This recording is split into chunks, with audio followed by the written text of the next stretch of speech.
அந்த பழைய பங்களாவின் வராந்தாவில் அமர்ந்திருந்தார் சிவராமன். அவருக்கு வயது 70க்கு மேல் இருக்கும். கையில் ஒரு பழைய காகிதம், கண்களில் ஏதோ ஒரு தேடல். அந்த ஊரிலேயே அவர் ஒரு மர்மமான மனிதராகத்தான் பார்க்கப்பட்டார். யாரிடமும் அதிகம் பேச மாட்டார். ஆனால் ஊரில் யாருக்கு உதவி என்றாலும் முன்னால் நிற்பார். அவரது மகன் கார்த்திக் அமெரிக்காவிலிருந்து 10 வருடங்களுக்கு பிறகு ஊருக்கு வந்திருந்தான். தந்தையின் இந்த தனிமையும் எப்போதும் எதையோ கணக்கு போட்டு கொண்டிருக்கும் பழக்கமும் அவனுக்கு புரியாத புதிராக இருந்தது. அப்பா, ஏன் எப்போதும் அந்த காகிதத்தையே பார்த்து கொண்டிருக்கிறீர்கள்? அப்படி என்ன அதில் இருக்கிறது என்று கேட்டான் கார்த்திக். சிவராமன் மெல்ல சிரித்தார். இது வெறும் காகிதமில்லை கார்த்திக், இது என் வாழ்நாள் கடன். அதை திருப்பிச் செலுத்த இன்னும் எனக்கு சில நாட்கள் மட்டுமே மிச்சம் இருக்கின்றன. கார்த்திக் குழம்பினான். தன் தந்தை யாரிடமும் கடன் வாங்கும் ஆள் இல்லை என்பது அவனுக்கு தெரியும்.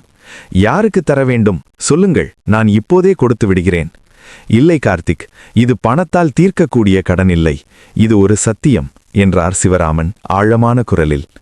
நாட்கள் நகர்ந்தன. சிவராமனின் உடல்நிலை நலிவடையத் தொடங்கியது. ஒரு நாள் மாலை மழை பெய்து கொண்டிருந்தபோது அவர் கார்த்திக்கை அருகில் அழைத்தார்.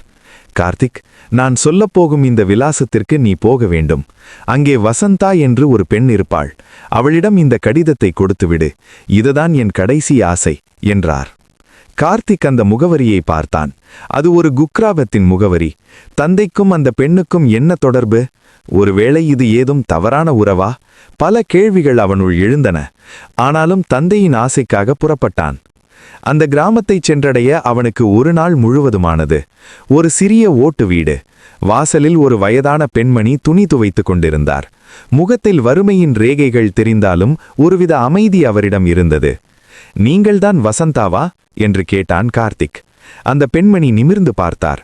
ஆமாம் தம்பி, யார் நீங்கள்? நான் சிவராமனின் மகன்.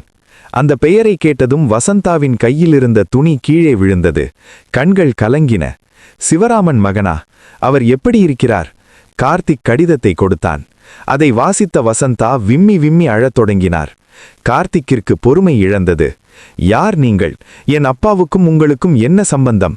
ஏன் அவர் உங்கள் நினைவாகவே இருந்தார் என்று ஆவேசமாக கேட்டான். வசந்தா மெல்ல தன் கண்களை துடைத்து கொண்டார். தம்பி, உங்கள் அப்பா ஒரு தெய்வம். 40 வருடங்களுக்கு முன்னால் ஒரு விபத்தில் உங்கள் அப்பாவின் கார் மோதி என் கணவர் இறந்து போனார். அப்போது நான் கர்ப்பமாக இருந்தேன். சட்டம் அவரை விடுவித்திருக்கலாம், ஆனால் அவர் மனசாட்சி அவரை விடவில்லை. கார்த்திக் அதிர்ந்து போனான். வசந்தா தொடர்ந்தார். அன்று முதல் இன்று வரை ஒவ்வொரு மாதமும் எனக்கு பணம் வந்து சேரும். என் மகளை படிக்க வைத்தது, அவளுக்கு திருமணம் செய்து வைத்தது, இப்போது என் பேரன் வெளிநாட்டில் படிப்பது வரை எல்லாமே அவர் போட்ட பிச்சைதான். ஆனால் அவர் ஒரு நிபந்தனை விதித்திருந்தார். அவர் உயிரோடு இருக்கும் வரை நான் அவரை பார்க்க வரக்கூடாது, யாரிடமும் இந்த செய்தியை சொல்லக்கூடாது என்று சொல்லியிருந்தார். கார்த்திக் திகைத்து நின்றான். தன் தந்தை இவ்வளவு காலம் ஒரு குற்ற உணர்வை சுமந்து கொண்டு அதை ஒரு தர்மமாக மாற்றி வாழ்ந்திருக்கிறார் என்பதை அவனால் நம்ப முடியவில்லை. அப்படியானால் இந்த கடிதத்தில் என்ன இருக்கிறது என்று கேட்டான் வசந்தா. அந்த கடிதத்தை காட்டினார். அதில் ஒரே ஒரு வரிதான் இருந்தது.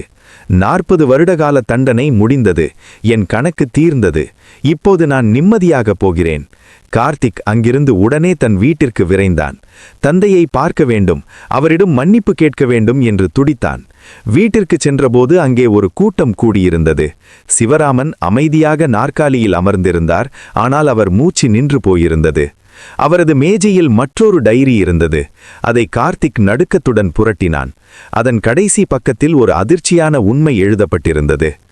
40 வருடங்களுக்கு முன்னால் நடந்த அந்த விபத்தில் காரை ஓட்டியது நான் அல்ல, என் நண்பன் ரவிதான் ஓட்டினான். அவன் அப்போதுதான் ஒரு பெரிய பதவியில் அமரப்போகும் வாலிபன். ஒரு விபத்து அவன் எதிர்காலத்தையே அழித்துவிடும் என்பதால் அந்த பழியை நான் ஏற்றுக்கொண்டேன். வசந்தாவின் குடும்பத்திற்கு ரவிதான் பணம் அனுப்பி வந்தான். நான் வெறும் தூதுவன் மட்டுமே. ஆனால் ரவி 10 வருடங்களுக்கு முன்பே இறந்து விட்டான். அவன் இறந்த பிறகு அவன் செய்த பாவத்திற்கு நான் பிராயச்சித்தம் செய்யத் தொடங்கினேன். வசந்தாவுக்கு தெரியாது ரவிதான் அவளுடைய கணவனை கொன்றவன் என்று. அவளுக்கு தெரிந்தால் அவள் அந்த பணத்தை பெறமாட்டாள். ரவியின் ஆத்மா சாந்தியடையவும் வசந்தாவின் வாழ்வு சிழக்கவும் நான் ஒரு கொலையாளி என்ற பெயரோடு வாழ்ந்தேன். கார்த்திக் அப்படியே சிலையாக நின்றான். உலகம் ஒரு மனிதனை எப்படி கணிக்கிறது?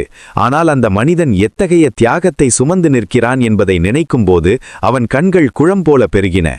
சிவராமன் ஒரு கொலையாளி அல்ல, ஒரு நண்பனுக்காக தன் வாழ்நாளையே தியாகம் செய்த ஒரு மகாத்மாவாக அவன் கண்களுக்கு தெரிந்தார். நீதி, உண்மை என்பது நாம் காண்பது மட்டுமல்ல, அதன் பின்னால் இருக்கும் தியாகங்களும் மௌனங்களும் கூட. If you like this video, please like, share and subscribe.